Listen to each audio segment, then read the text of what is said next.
오늘 말씀은 고린도전서 2장 1절에서 5절의 말씀입니다. 고린도전서 2장 1절에서 5절 같이 한 목소리를 읽습니다. 시작. 형제들아, 내가 너희에게 나아가 하나님의 증거를 전할 때 말과 지혜의 아름다운 것으로 아니하였나니 내가 너희 중에서 예수 그리스도와 그의 십자가에 못 박힌 것 외에는 아무것도 알지 아니하기로 작정하였습니다. 내가 너희 가운데 거할 때 약하고 두려워하고 심히 떨었노라. 내 말과 내 전도함이 설득력 있는 지혜의 말로 하지 아니하고 다만 성령의 나타나심과 능력으로 하여 너희 믿음이 사람의 지혜에 있지 아니하고 다만 하나님의 능력에 있게 하려 하였노라. 아멘. 지혜의 말보다는 성령의 능력이라는 말씀으로 제목으로 말씀을 나누겠습니다. 기도합니다. 살아계신 하나님 아버지, 감사합니다. 온 인류를 주관하시며 우리의 생사화복을 주관하시는 하나님 아버지, 감사합니다. 오늘도 귀한 주일 말씀을 통해서 주님의 은혜를 체험하고자 합니다. 하나님 말씀 가운데 우리에게 들려주시는 귀한 음성이 있게 하여 주시고 말씀을 통하여서 우리가 변화받고 또한 힘을 얻을 수 있도록 축복하여 주옵소서. 감사드리며 예수 그리스도 이름으로 기도합니다. 아멘.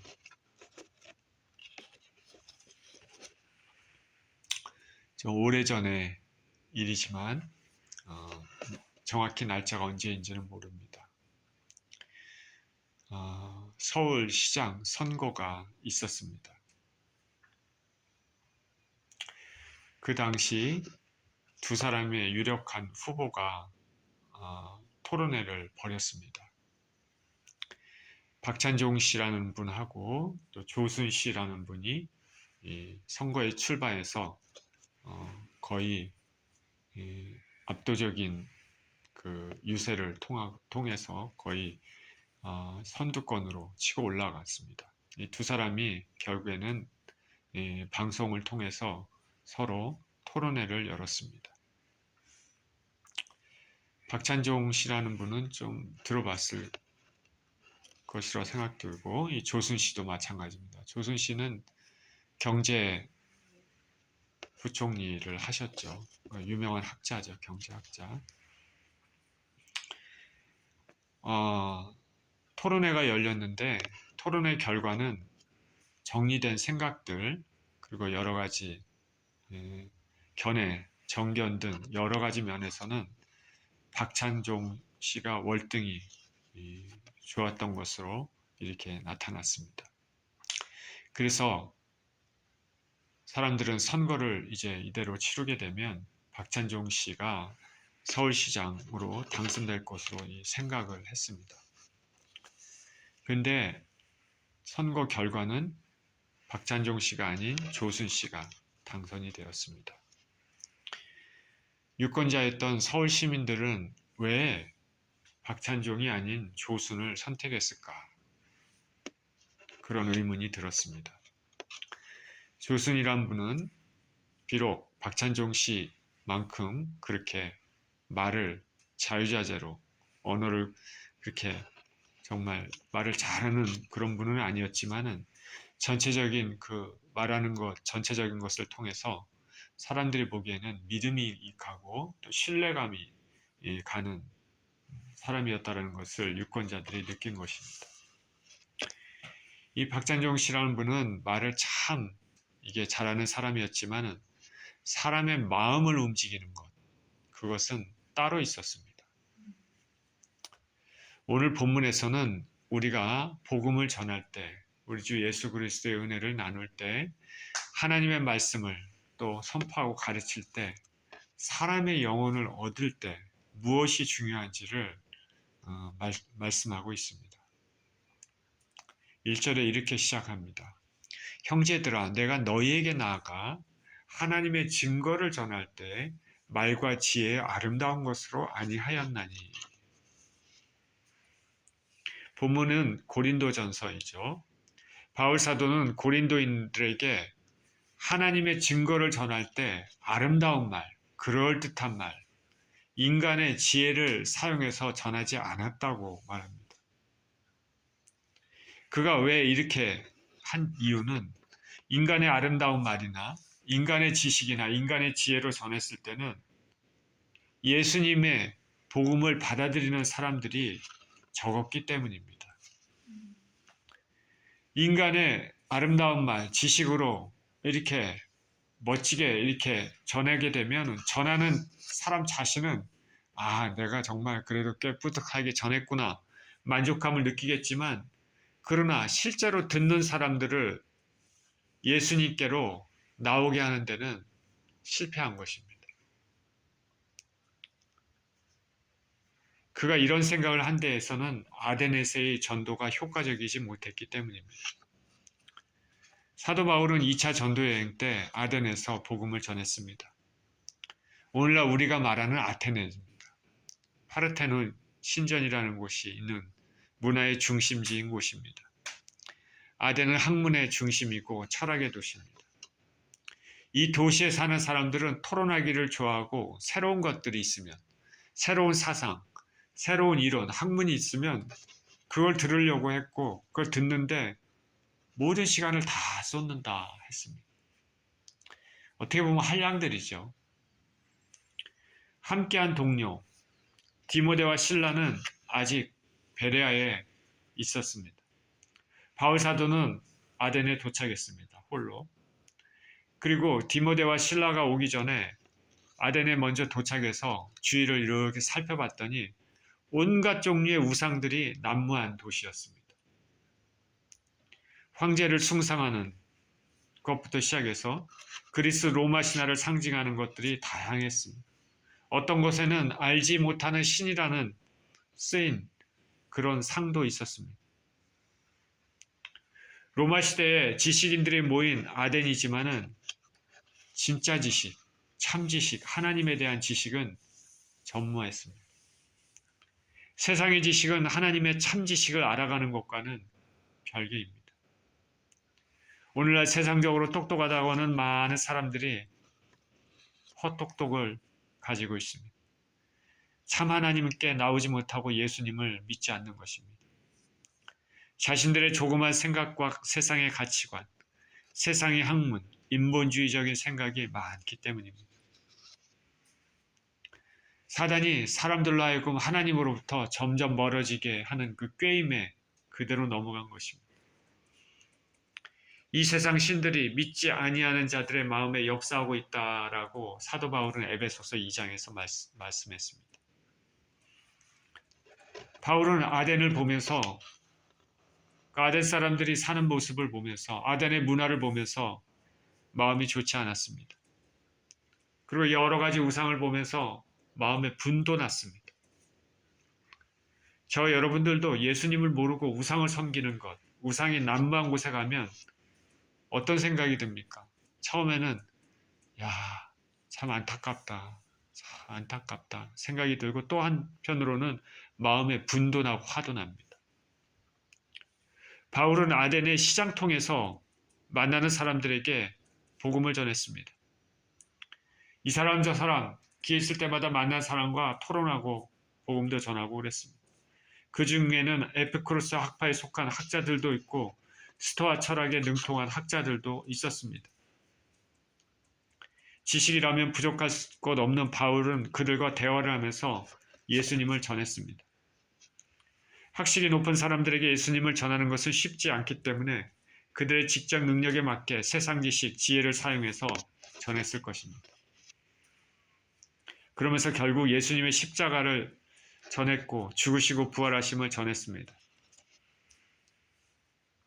바울의 말을 주의 깊게 흥미롭게 사람들은 들었는데 마지막에 예수께서 죽으시고 부활했다는 말을 듣는 순간 그들은 웃었습니다.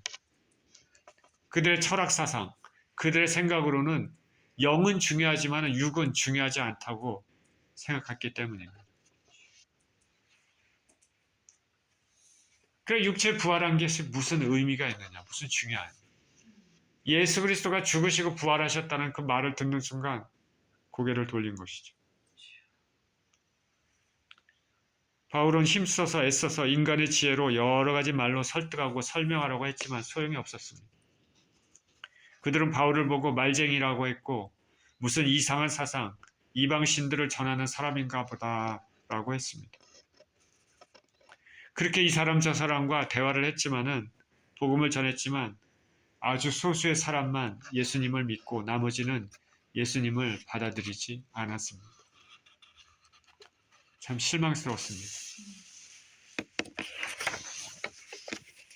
바울은 이 아데네세의 경험을 통해서 잘 알고 있었습니다.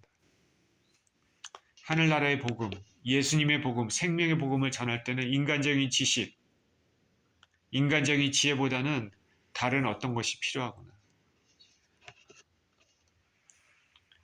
바울은 이제 윗지방에 있었던 베레아에 있었던 디모데와 실라가 이제 내려오고 나서는 아덴에서 합류한 후에는 이제 아덴을 떠나서 더 아랫지방 아가야 지방으로 향했습니다. 그곳에는 고린도라는 대도시가 있었습니다. 많은 사람들이 무역을 하는 곳입니다. 상업적으로 번창한 곳입니다. 다양한 사람들이 모입니다. 번창한 도시에는 돈이 많죠.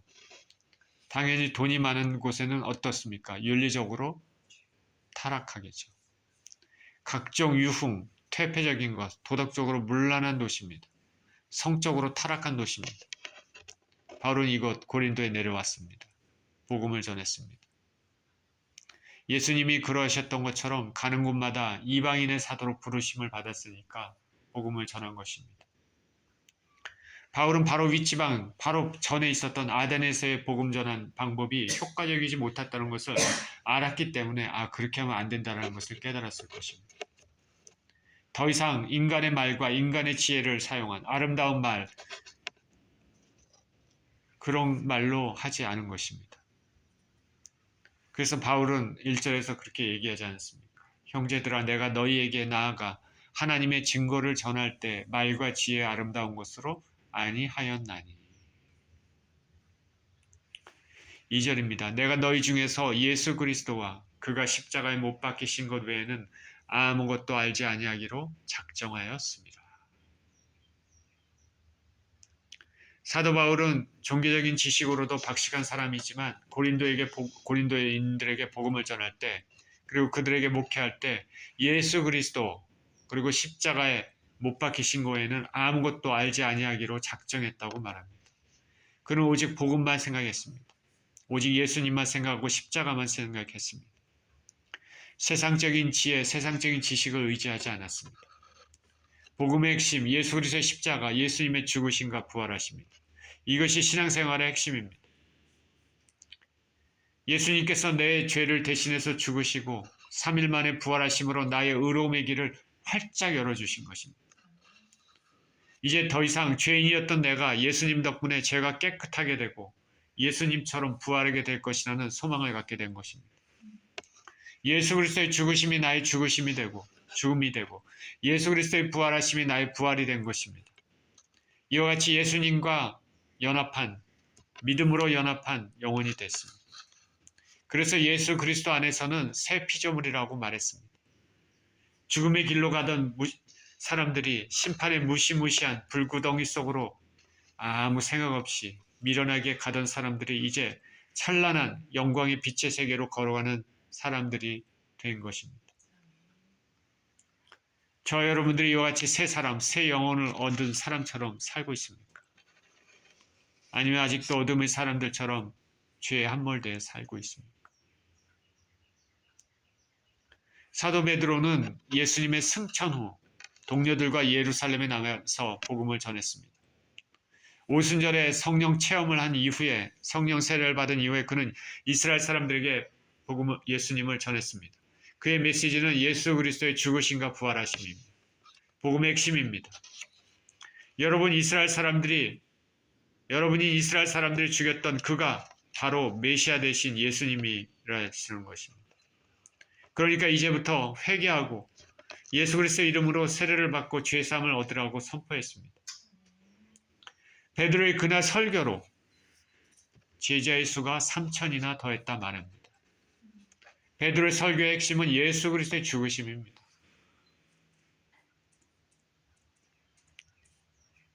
이제 회개하고 예수님 이름으로 세례받고 죄사함을 얻으라.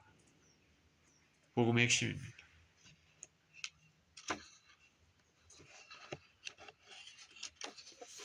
우리가 전도할 때 예수님께 초점을 맞춰야 되죠. 강단에서 선포되는 말씀도 예수님께 초점을 맞춰야 됩니다. 전도도 예수님의 죽으신 부활, 설교도 예수님 죽으신 부활입니다. 이 영혼은 가장 중요한 핵심 주제를 중심으로 전도도 하고 말씀도 선포됩니다. 제가 전에도 한번 말씀드린 것 같은데 어느 주일 말씀을 선포하고 내려오려고 했을 때 제 마음속에 이런 음성이 들려왔습니다. 이제부터는 예수 그리스도의 죽으심, 예수님의 십자가만 전해야 할 것이니라. 저는 그 음성을 기억하고 말씀을 전할 때 항상 예수님의 죽으심, 십자가의 은혜를 중심으로 전하려고 합니다.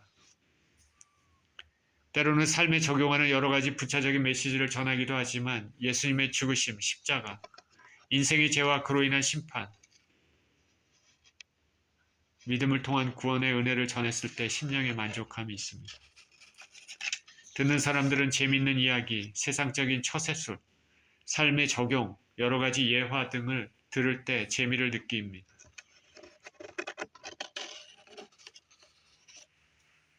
이런 것들을 듣고 하나님 말씀을 섞여서 듣다 보면 예배가 끝나고 남는 게 뭔지 압니까? 일반적으로 얘기하는데 예화밖에 남지 않는다. 재밌는 말씀밖에 남지 않는다고 합니다. 하나님 말씀을 기억해야 되는데 그렇지 못하는 것이 그 문제가 있는 것이죠. 우리 그리스도인들은 성경 말씀을 들어야 됩니다. 말씀을 들어야 되죠. 그것이 영의 양식이 됩니다. 그것이 사람을 생명으로 인도합니다. 예수님의 십자가, 예수님의 죽으심과 부활이 핵심입니다.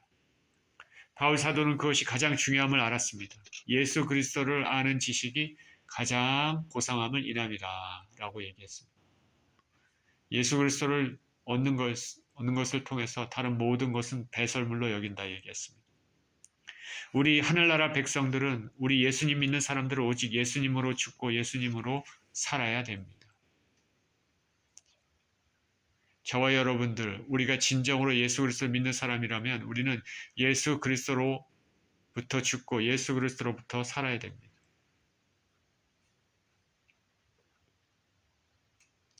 사도 바울이 그래서 내가 너희 중에서 예수 그리스도와 그가 십자가에 못 박히신 것 외에는 아무것도 알지 아니하기로 작정하였습니다. 세상적인 말, 지혜의 말 이런 것들은 다 필요 없습니다. 예수님입니다. 3절입니다. 내가 너희 가운데 거할 때 약하고 두려워하고 심히 떨었노라. 내가 너희 가운데 거할 때 약하고 두려워하고 심히 떨었노라. 우리가 나중에 알지만 고린도에는 많은 사람들이 예수님을 믿었습니다. 바울 사도는 이런 은혜가 세상적인 방법으로 된 것이 아님을 알았습니다. 그는 고린도에 내려왔을 때 복음을 전할 때 약하고 두려워하고 심히 떨었다고 말합니다. 왜 그랬을까? 더 이상 세상적인 지혜와 지식을 의지하지 않은 것이죠. 고린도후서 10장 10절에서는 그의 편지는 힘이 있지만 실제 대면에서 보았을 때는 말이 시원치 않다라고 고린도인들이 어떤 사람들이 바울을 비난했습니다. 그들의 말이 그의 편지들은 무게가 있고 힘이 있으나 몸으로 대할 때는 약하고 그 말하는 것도 시원하지도 않다. 우리 일반적인 사람들은 앞에 말을 전하는 자가 풍채도 크고 잘생기고 학식도 많고 말도 그럴듯하게 하면 호감을 갖습니다. 그리고 그 말을 듣죠. 그러나 바울 사도는 고린도인들 앞에 그렇게 화려한 인상적인 모습이 아니었습니다. 뭔가 부족해 보이고 뭔가 약하고 두려움도 있고 말도 잘못해 보이는 바울이었습니다. 바울이 앞에 아덴네에서의 그 실패 때문에 그랬을 수도 있었을 것입니다. 그럼에도 불구하고 이상하게도 오히려 아덴에서하고는 달리 사람들이 마음의 문을 열고 복음을 받아들이기 시작했습니다. 인간적인 생각이 깨지는 것입니다. 순간. 하나님께서는 이 백성에게 이 도시에는 내 백성이 많다라고 말씀했습니다. 바울 사도는 갈라디아서 4장 13, 14절에서도 갈라디아 지역에서 복음을 전할 때 육체가 약한 상태였다 말했습니다. 그런데 놀랍게도 사람들은 바울을 하나님의 사자로서 받아들였습니다. 갈라디아서 4장 13절, 14절에 내가 처음에 육체의 약함으로 말미암아 너희에게 복음을 전한 것을 너희가 아는 바라. 너희를 시험하는 것이 내 육체에 있으되 이것을 너희가 업신여기지도 아니하며 버리지도 아니하고 오직 나를 하나님의 천사와 같이 또는 그리스도 예수와 같이 영접하였도다. 하나님께서 택하신 사람들, 구원의 은혜를 주시고자 하는 그 사람들에게는 복음을 전하는 사람이 약해 보이고 비실비실해 보이고 말도 시원치 않아도 그러나 그런 것을 보지 않고 그 사람이 전하는 그 말을 그 사람을 하나님의 천사같이 생각한다는 것이죠. 우리의 생각과 하나님의 생각은 다르다는 것을 알 수 있습니다. 멋지게 준비하고 컨디션 좋은 상태에서 말도 부드럽게 힘있게 유식하게 전했음에도 청중들의 마음이 열리지 않았는데 오히려 아프고 힘들고 약한 모습으로 어눌한 모습으로 전했음에도 마음의 문을 열고 예수님을 받아들인 경우가 있습니다. 하나님의 방법은 우리의 방법과는 다르죠. 약할 때 강하고 부족할 때 오히려 넘치는 것이 하나님의 방법입니다. 그래서 바울은 자신과 함께 한 그 동료 그리스도인들을 이렇게 표현합니다. 고린도후서 6장 8절에서 10절에 이렇게 얘기하죠. 영광과 욕됨으로 그러했으며 악한 이름과 아름다운 이름으로 그러했느니라. 자, 들어보십시오. 우리는 속이는 자 같으나 참되고 무명한 자 같으나 유명한 자요. 죽은 자 같으나 보라 우리가 살아있고 징계를 받는 자 같으나 죽임을 당하지 아니하고 근심하는 자 같으나 항상 기뻐하고 가난한 자 같으나 많은 사람을 부유하게 하고 아무것도 없는 자 같으나 모든 것을 가진 자로다. 대조를 이룹니다. 깊고 심오한 말입니다. 가난한 자 같으나 많은 사람을 부유하게 한다 얘기합니다. 아무것도 없는 것 같지만 모든 것을 가진 자입니다. 이건 사실입니다. 그렇죠?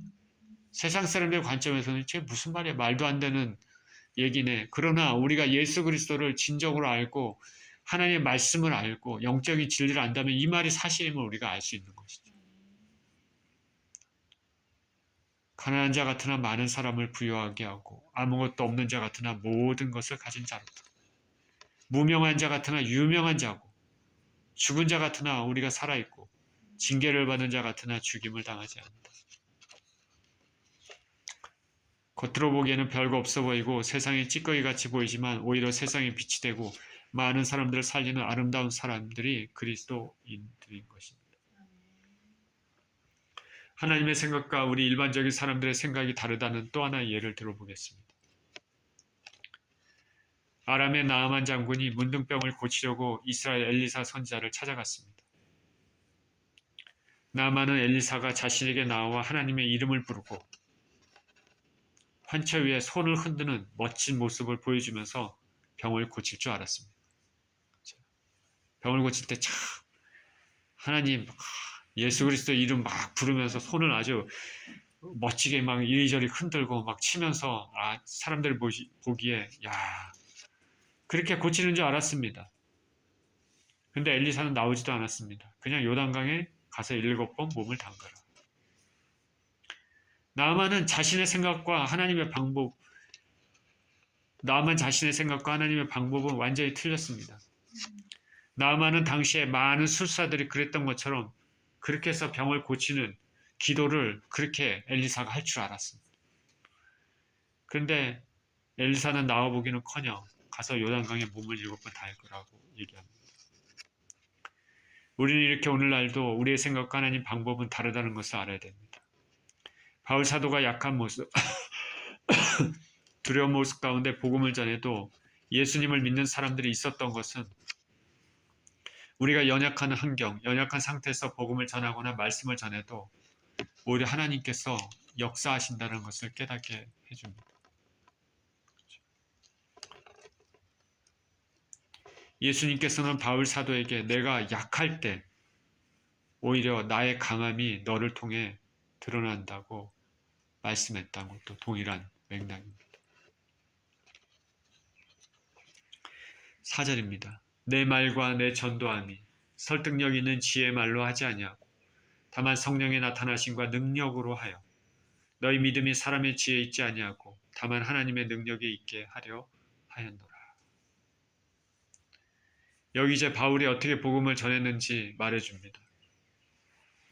성령의 나타나심과 능력입니다. 바울의 말과 전도함은 설득력 있는 지혜의 말이 아니었습니다. 사람의 지혜의 말로 고린도인들이 믿음을 갖게 된 것이 아니었습니다. 고린도인들이 믿음을 갖게 된 것은 성령의 나타남과 능력입니다. 그래서 예수님을 믿는 사람들이 많아진 것은 결국 바울의 자신의 힘과 능력으로 된 것이 아니라 하나님의 힘, 하나님의 능력, 하나님의 은혜, 성령의 나타나심, 성령의 파워였습니다.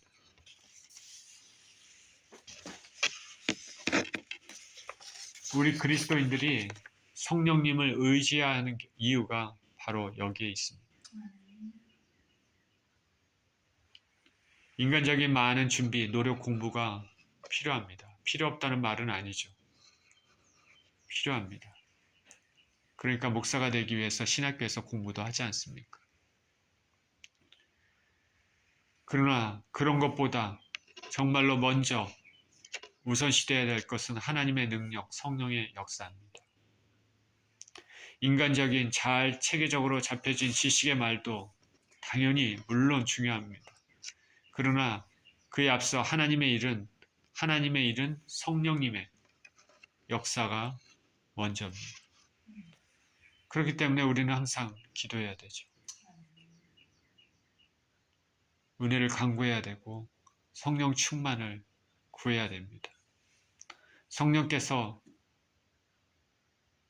일하시도록 간구해야 됩니다. 도움을 구해야 됩니다. 성령님의 능력이 없으면 역사가 일어나지가 않습니다. 뭔가 이룬 것 같아도 다 인간적인 이름이죠. 어느 순간 삐걱거리면 다 무너지죠. 그러나 성령님이 하신 것은 그렇지 않죠.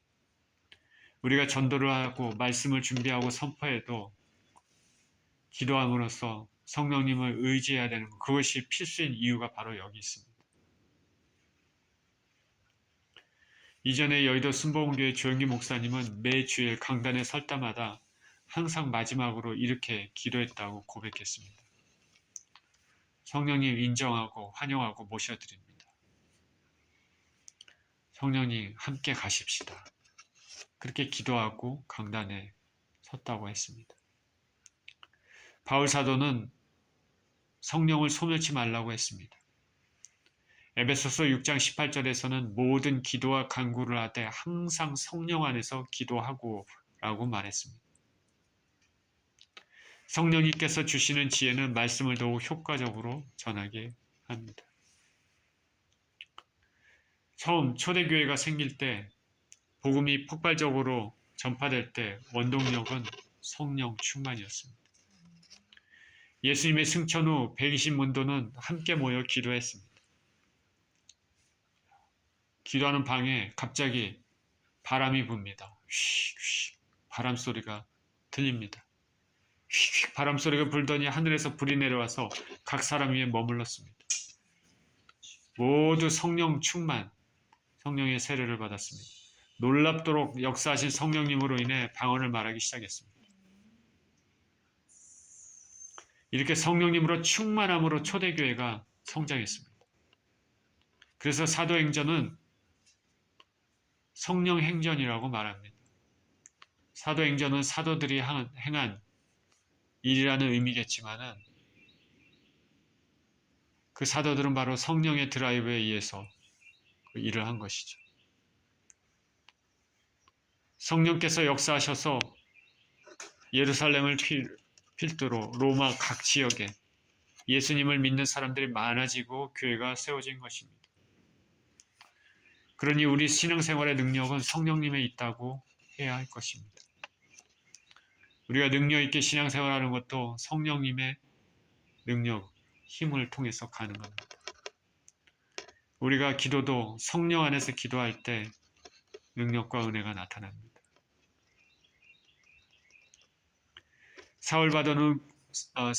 사도 바울은 구원이 인간의 지혜나 능력을 통해서 얻어지는 것이 아니라 오직 그리스도의 십자가를 통해서 얻어지는 것을 알았고, 그리고 그 복음을 전하면 전적으로 성령님의 힘에 의지함을 알았습니다. 복음의 능력은 전하는 자의 능력, 그것이 아니라 성령님의 능력입니다. 전하는 자의 지식과 지혜가 아니라 예수 그리스도의 복음 자체와 그것을 설득력 있게 확증해 주시는 성령님의 능력입니다. 그리고 듣는 사람의 마음의 문을 열어주시는 성령의 능력입니다. 저 여러분의 신앙생활에서도 항상 복음을 나눌 때 성령님을 의지해야 됩니다.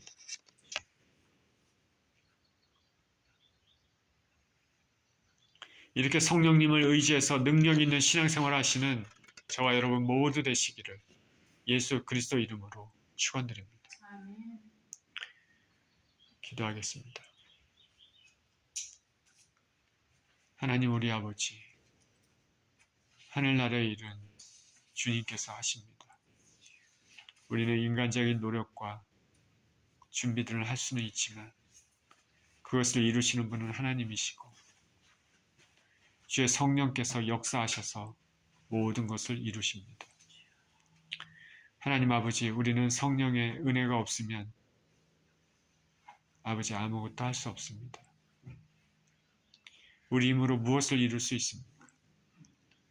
하나님 우리 아버지, 이 시간 기도하오니 성령으로 충만하게 하여 주시고 성령으로 충만해서 아버지 능력으로 아버지 복음을 나누며 신앙생활할 수 있는 우리 모두 될 수 있도록 축복하여 주시옵소서. 감사드리며 예수 그리스도 이름으로 기도합니다.